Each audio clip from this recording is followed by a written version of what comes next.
ካንተ ሌላ ሰው አታስብም። ገና ከመጀመሪያው አንድ ነገር ልንገራችሁ። ሴቶች እናንተ እንደምታስቡት ወይም እንደተናገራችሁት ያህል ለመረዳት የሚያስቸግሩ ሚስጥራዊ ፍጡራን አይደሉም። እንዲያውም ከባህሪያቸው ከስሜታቸውና ከፍላጎታቸው ጀርባ ያለውን ስለንቦና አንዴ ከተረዳችሁ በኋላ አንድ ትልቅ ኃይል እንዳላቸው ትገነዘባላችሁ። አንዲት ሴት ባንተ እንድትማረክ ወይም እንድታብድልህ ማድረግ መልክ፣ ገንዘብ ወይም ጥሩ ሰው መሆን አይደለም። ዋናው ነገር አእምሮዋ እንዴት እንደሚሰራ ማወቅ ነው።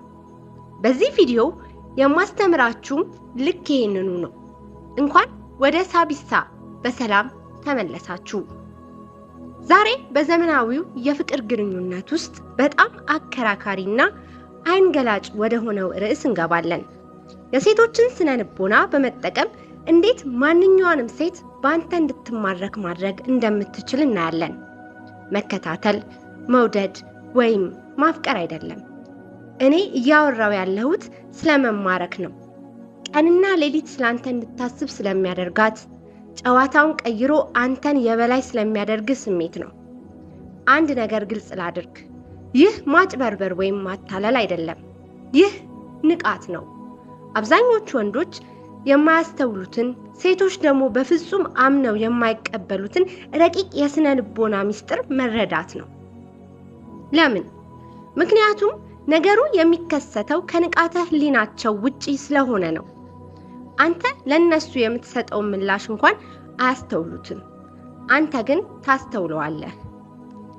አሁን የምትማሩት የአንዲትን ሴት ስሜት ቀጥታ ሊነኩ የሚችሉ 7 የስነ ልቦና ሚስጥሮችን ነው። እነዚህ የቃላት ጨዋታዎች ወይም ማባባያዎች አይደሉም። አእምሯ ውስጥ ገብተው ጨዋታውን የሚቀይሩ የባህሪ፣ የስሜትና የአስተሳሰብ ለውጦች ናቸው። አንዴ ይህ ከተቀየረ እሷ አንተን ማየት አታቆምም። አንተን መፈለግ፣ ዋጋ መስጠትና አንተን ማድነቅ ትጀምራለች። አብዛኞቹ ወንዶች ሙሉ ህይወታቸውን በደንብ እንኳን ለማያስተውሏቸው ሴቶች ሲሯሯጡ ያሳልፋሉ። ከዚህ ቪዲዮ በኋላ ግን አንተ ከነሱ አንዱ አትሆንም። አንዲት ሴት በእውነት እንድትማረክ የሚያደርጋት ምን እንደሆነና ከሁሉም በላይ ደግሞ ይህንን በተፈጥሯዊ መንገድ እንዴት መፍጠር እንደምትችል ትረዳለህ። ስለዚህ ተዘጋጅ። ምክንያቱም እነዚህን 7 ሚስጥሮች ከተማርክ በኋላ ሴቶችንም ሆነ ራስን ዳግመኛ በድሮ መንገድ አታያቸውም።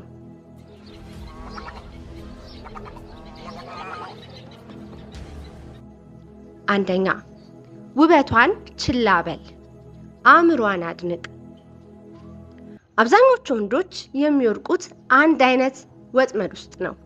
ቆንጆ ሴት ሲያዩ በመጀመሪያ አፋቸው ላይ የሚመጣው ዋው በጣም ታምሪያለሽ ወይም ካየዋቸው ሴቶች ሁሉ አንቺ ቆንጆዋ ነሽ የሚል ነው። ይህ ትህትና ወይም ማድነቅ ቢመስልም በተለይ ጎልተ መውጣትና አእምሯ ውስጥ መግባት ከፈለክ ከጥቅሙ ጉዳቱ ያመዝናል። እውነታው ይሄ ነው። ቆንጆ ሴቶች ስለ ውበታቸው ሁልጊዜ ሙገሳ ይሰማሉ። ለነሱ ምንም ትርጉም የለውም። እንዲያውም እንዲህ አይነቱን ቃል አለማድመጥን ተምረዋል። ስለዚህ በውበቷ ስትጀምር ሌላኛው የእሷን ኢጎ ከሚያሳብጡት ተራና ተረሽ ወንዶች አንዱ ትሆናለህ። ቆንጆ እንደሆነች ታውቃለች። አንተ እንደማንኛውም ወንድ ያንን እያረጋገጥክላት ነው። እና ምን ይጠበስ ነው የምትልህ በውስጧ። ነገር ግን በእርግጥ እንድታስተውልና ካንተ ከተለየች በኋላም ስላንተ እንድታስብ ከፈለክ ሚስጥሩ ይሄ ነው። ውበቷን ችላ በለው። በምትኩ ስለ አእምሮዋ፣ ስለ እይታዋ ወይም ስለ አስተሳሰቧ አንድ ነገር አድንቅ። አብዛኞቹ ወንዶች በውበቷ ስለሚዘናጉ ምን ያህል ብልህ፣ ቀልደኛ ወይም አስተዋይ እንደሆነች አያስተውሉም። የአንተ ኃይል ያለው እዚህ ላይ ነው። ለምሳሌ ስለ አንድ መጽሐፍ ወይ የንግድ ሐሳብ አሊያም ስለ ግንኙነት ጥሩ አስተያየት ከሰጠች ቀጥታ አይኗን እያየህ ታውቂያለሽ። አብዛኛው ሰው እንደዛ አያስብም። ሌሎች የማያስተውሉትን ነገር አንቺ ታስተውያለሽ። ይህ ደግሞ ብርቅ ነው በላት። ይሄ በየቀኑ የምትሰማው ሙገሳ አይደለም፣ ማንነቷን ይነካዋል። አብዛኞቹ ወንዶች ያላዩትን አንተ እንዳየህ ይነግራታል። ውበቷ ላይ ማፍጠጥ ትተህ ከአእምሯ ጋር መገናኘት ስትጀምር የሆነ ነገር ይቀየራል። ጉጉት ያድርባታል። ያንተን አድናቆት መፈለግ ትጀምራለች። ምክንያቱም አሁን ነገሩ ስለ መልኳ ሳይሆን ስለሷ በቀላሉ ልትቆጣጠረው ስለማትችለው ጥልቅ ነገር ሆኗል።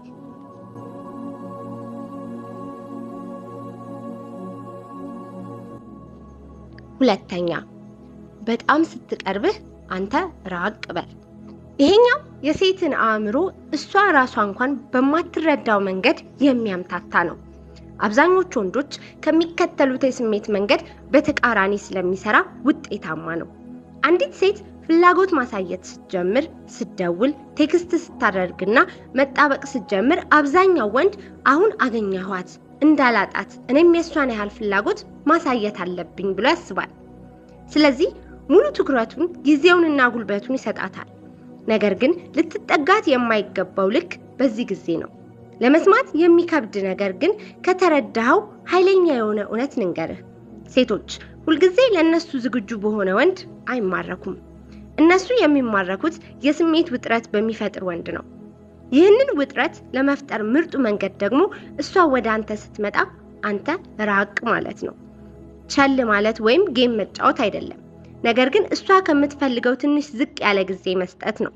አንተ ጋር ያላት ቦታ ምን እንደሆነ እርግጠኛ እንዳትሆን ማድረግ ማለት ነው። እነዚህ ያልተመለሱ መልእክቶች በፕሮግራምህ ላይ የምታደርገው ትንሽ መዘግየት፣ እሷ ጫጫታ በጠበቀችበት ሰዓት የምትፈጥረው ዝምታ አእምሯን እንዲሯሯጥ ያደርጉታል። ለምን? ምክንያቱም ሴቶች የስሜት መነቃቃትን ይፈልጋሉ። ሁሉም ነገር የታወቀ ሲሆን መማረክ ይሞታል። በማንኛውም ጊዜ አንተን ማግኘት እንደምትችል ስታውቅ ስሜቱ ይጠፋል። ነገር ግን አንተን ያገኘች መስሏት ሳለ ትንሽ ስትርቃት ሌላ የስነ ልቦና ክፍሏ ይነቃል። ፍላጎቱ ቀነሰ እንዴ? ያጠፋሁት ነገር አለ? ለምንድን ነው ስለሱ ይህን ያህል የማስበው ብላ መጨነቅ ትጀምራለች። እንኳን ደስ አለ፣ አሁን አእምሯ ውስጥ ገብተሃል።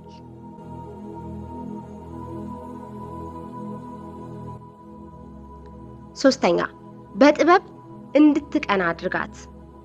አብዛኛው ወንድ ይህን ርዕስ መንካት ይፈራል። አንዲትን ሴት እንድትቀና ማድረግ እንደ መርዛማ አታላይነት ወይም የልጅነት ስራ አድርገው ያስባሉ። እውነታው ግን በዘዴና በራስ መተማመን ሲሰራ ቅናት በአንዲት ሴት ውስጥ ልትቀሰቅሰው የምትችለው በጣም ኃይለኛው የስሜት ቀስቃሽ ነው። ቅናት ማለት እሷን መጉዳት ወይም በራስ መተማመኗን መንካት አይደለም። አንድም ቃል ሳትናገር አንተ ዋጋ ያለህና የምትፈለግ እንጂ የእሷን ማረጋገጫ ብቻ ጠብቀ የምትቀመጥ አለመሆንህን ማሳሰብ ነው። አብዛኛው ወንድ አንዲት ሴት ትኩረት ስትሰጠው ሌላውን ነገር ሁሉ ትቶ ዓለሙን እሷ ላይ ብቻ ያደርጋል። ከሌሎች ሴቶች ጋር ማውራት ያቆማል። የራሱን ህይወት ይረሳል። ድሉን እንዳጠናቀቀ ሰው ጠባይ ያሳያል። ይህ ደግሞ መማረክን ወዲያው ይገለዋል። ምክንያቱም ሴቶች በተፈጥሯቸው ሌሎች ሴቶች የሚፈልጉትን ወንድ ለማግኘት መፎካከር ይወዳሉ። እሷ አንተን ሌላ ሴት እንደማትፈልግህ ካሰበች ለምን ብላ መጠራጠር ትጀምራለች። ነገር ግን ሌሎች ሴቶች ወደ አንተ እንደሚያዘነብሉ በትንሹም ቢሆን ከተረዳች ትኩረቷ ይጨምራል። ይህ ማለት ከሷ ፊት ከሌሎች ጋር መሽኮርመም ወይም መኩራራት ማለት አይደለም። ያ የልጅነት ስራ ነው። ቁልፉ ረጋ ማለትና ራስን መሆን ነው። በማህበራዊ ህይወት ተፈላጊ መሆንን የሷን ትኩረት ብቻ እንደማያስፈልግህና ሌሎች ሴቶች ካንተ ጋር መሆን እንደሚያስደስታቸው በተግባር ማሳየት ብቻ ነው። ምንም ቃል፣ ምንም ትርኢት አያስፈልግም። ኃይል ብቻ በቂ ነው። ይህንን ደግሞ ሴቶች ቶሎ ያስተውላሉ። ሌሎች ሴቶች እንዳስተዋሉ ካወቀች ወዲያውኑ አንተን ይበልጥ ማራኪ አድርጋ ማየት ትጀምራለች።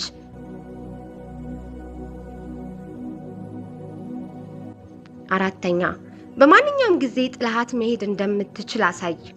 ተጣብቆ በማይቀር ወንድ ውስጥ ልዩ የሆነ ኃይል አለ። ራሱን እንደማያጣ ስለሚያውቅ ሴትን ለማጣት የማይፈራ ወንድ ነው። ይህ አስተሳሰብ ብቻውን ከ99% ወንዶች የተለየ ያደርጋል። አብዛኛውን ወንድ ትንሽ ፍቅርና ትኩረት ሲያገኝ ግንኙነቱ እንደ ህይወት ዋስትናው አድርጎ ማሰብ ይጀምራል። አጥብቆ ይዛል፣ ከልክ በላይ ያስባል። እሷን ለማስደሰት ሲል ራሱን ዝቅ ያደርጋል። ይህም በማድረግም ሳያውቀው ኃይሉን በሙሉ አሳልፎ ይሰጣል። ሴቶች ያለነሱ መኖር እንደማይችሉ በሚያስቡ ወንዶች አይማረኩም። እነሱ የሚማረኩት ራሳቸውን በሚችሉ በተረጋጉና ጥለው መሄድን በማይፈሩ ወንዶች ነው። ይህ አይነቱ በራስ መተማመን ሴት ልጅ ቆም ብላ ሁሉንም ነገር እንድትመረምር ያደርጋታል። አሁን አንተ ለባህሪዋ ምላሽ እየሰጠህ አይደለም፣ የራስን መለኪያ ወይም ስታንዳርድ እያወጣህ ነው። እሷ በህይወት ውስጥ መቆየት አለመቆየቷን የምትወስነው አንተ ነህ። ይህ ሲሆን እሷ ካንተ ጋር በስሜት ጥገኛ መሆን አትችልም። አንተ እዚህ ያለኸው የእሷ ማረጋገጫ ወይም ፍቅር አስፈልጎ ሳይሆን እሷ ለአንተ ህይወት ተጨማሪ እሴት ስላላት ብቻ ነው። ያ ከተቀየረ ግን ትተሃት ትሄዳለህ። ሴቶችን እብድ የሚያደርገው ይህ አቋም ነው።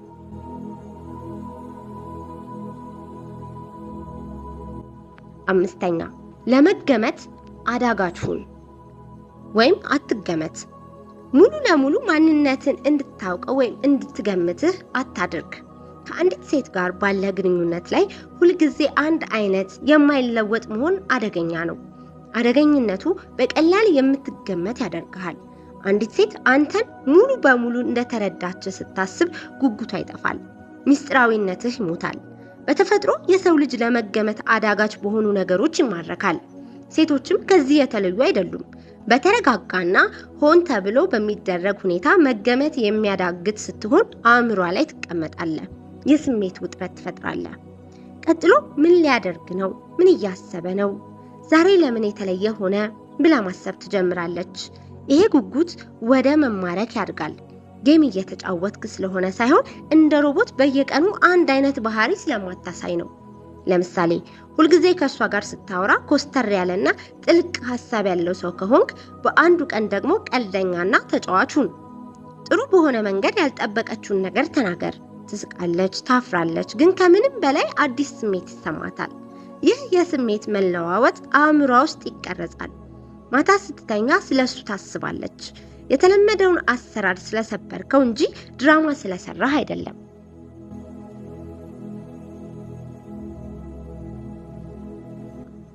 6ኛ ከሌሎች ሴቶች ጋር ያላትን የተፎካካሪነት ስሜት ቀስቅስ። ባይቀበሉትም አብዛኞቹ ሴቶች የሚፈልጉት ወንድ ላይ በተፈጥሮ ተፎካካሪ ናቸው። ከላይ ለማስመሰል ቢሞክሩም ሌሎች ሴቶች ላንተ ትኩረት ሲሰጡ፣ በቀልድ ሲስቁ ወይም ካንተ ጋር ለመቀራረብ ሲሞክሩ ስታይ በውስጡ አይነ ነገር ይቀየራል። የመከላከያ ስሜቷ ይነሳል። አንተን ግን አትገፋህም። ምክንያቱም አሁን ልትጠብቀው የሚገባው ነገር እንዳለ ይሰማታል። ማሸነፍ የሚገባው መታገል የሚያስቆጥር ነገር አለ። አብዛኛው ወንድ የሚወዳትን ሴት ሲያገኝ ሌላውን ሁሉ ትቶ እሷ ላይ ብቻ ማተኮር እንዳለበት ያስባል። ከመጀመሪያው ቀን ጀምሮ ታማኝ መሆኑን ያሳያል። በእሷ አይን ውስጥ እሷ ብቻ እንዳለች ይነግራታል። ይህ ጣፋጭና የተከበረ ቢመስልም ብዙውን ጊዜ ተቃራኒ ውጤት ያመጣል። የመፎካከር ስሜትን ያስወግዳል። አጣዋለሁ የሚለውን ስጋት ይገላል። እሷ ምንም ጥረት ሳታደርግ አንተን ሙሉ በሙሉ እንዳገኘች ይሰማታል። ነገር ግን ሌሎች ሴቶች አንተን ማራኪና ሳቢ አድርገው እንደሚያዩ ስታስተውል የተለየ የስነ ልቦና ክፍሏ ይነቃል። ጉዳዩ እሷ በሌሎች ሴቶች መካከል ጎልታ መውጣቷን ለራሷ ስለማረጋገጥ ይሆናል። ሴቶች በቀላሉ የሚተኩ መሆንን ይጠላሉ፣ በተለይ በስሜት ከተሳሰሩ። ስለዚህ አንተ አማራጮች እንዳሉና አማራጮቹም እውነተኛ እንደሆኑ ስታይ የእሷን ጥረት ከፍ እንድታደርግ ያስገድዳታል። አንተ ዝም ብለህ እሷ እንድትመርጥህ የምትጠብቅ ወንድ ሳትሆን ሌሎች ሴቶች እንዳይቀርቡ ልትጠብቅህ የምትፈልገው ወንድ ትሆናለህ።